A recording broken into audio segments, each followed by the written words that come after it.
All right, so let's jump right in.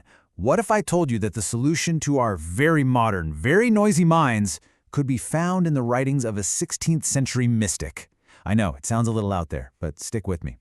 It turns out our struggle with focus, it's not new at all. I mean, does your mind ever just feel noisy? You know exactly what I'm talking about, right? That constant chatter in your head, the endless to-do lists, the random thoughts that pop up when you're just trying to focus or even just relax. It can be absolutely exhausting. Well, this is where things get really interesting because get this, 500 years ago, way before we had mindfulness apps or any of those productivity hacks, a Spanish nun named Teresa of Avila was mapping out this inner world with just shocking clarity. She basically left us a guide for this exact struggle. So we're talking about St. Teresa's noisy mind. And you have to understand, she wasn't just a saint in the traditional sense. She was, in a way, a profound psychologist. She didn't just complain about having a distracted mind. She actually analyzed it. She broke it down and figured out how to find peace right in the middle of all that noise. And what makes her so relatable is that she's right there with us. She says it herself.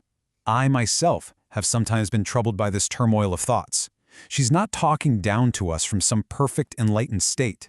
She's basically saying, hey, I get it. I've been there. This was my reality too.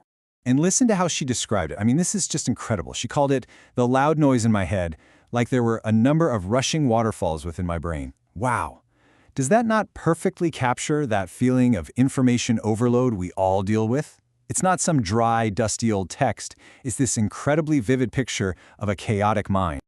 So, where do these insights come from? Well, they're from a specific part of her famous book, The Interior Castle. She calls this section the Fourth Mansions. You can kind of think of it as a new level of self-awareness, the stage where you really start to get how your own mind works. And she wasn't subtle about who this was for. The chapter is literally for those whose thoughts wander much during prayer. I mean, it doesn't get more direct than that. She's talking to us, anyone whose mind drifts, whether you're meditating, praying, or, let's be real, just trying to get through a Zoom reading. Okay, so how does she suggest we start to untangle this mental mess? Her first move is brilliant.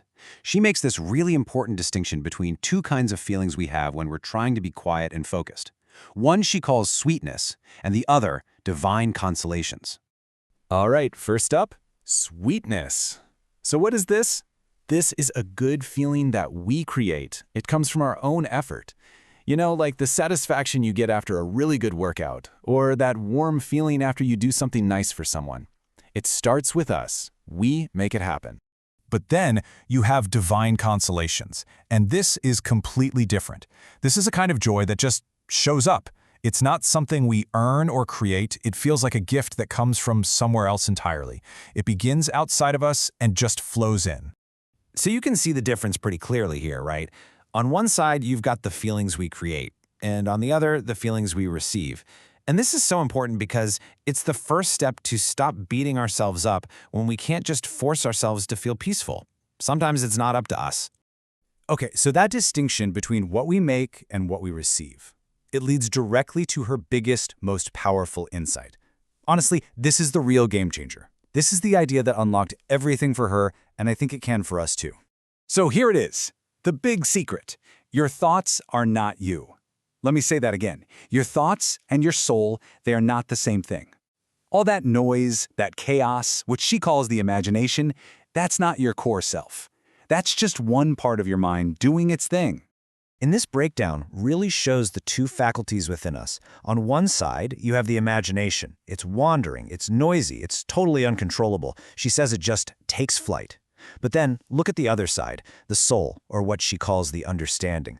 That part can be peaceful, it can be still and centered, even while the imagination is going completely nuts. They're two different systems running at the same time. And this is the trap we all fall into, right? She puts it perfectly. She says, when our imagination wanders, we at once imagine that all the powers of the soul follow it. We think everything is lost. We feel that rush of thoughts, and we think, that's it, I'm a mess, I've lost my focus. We think the whole system is broken. Okay, so if our thoughts are just noise, if we don't have to identify with them, what are we supposed to do? This is where her advice gets so practical and honestly, so freeing. Her advice is actually pretty simple, but it's also kind of revolutionary. First, don't get mad at your thoughts. Don't fight them. Second, don't give up what you're doing. And this is my favorite part. She uses this incredible metaphor. She says to let the mill clack on while we grind our wheat. Think about that. The clacking of the mill is just noise. It's not the work. The work is grinding the wheat. Your thoughts are just the clacking. Your intention, your focus, that's the wheat. Just let it clack and keep on grinding. And this quote really brings it all home. She's saying, the point isn't to feel some perfect, blissful, quiet feeling. The point is your determination. It's about your intention. It's about showing up and trying, even when your brain feels like a waterfall inside. So we'll leave you with this question to think about.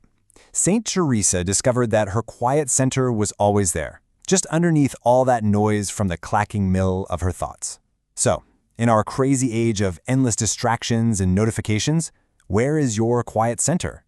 And can we maybe learn to find it and just rest there for a bit, even when our minds and the world are incredibly loud?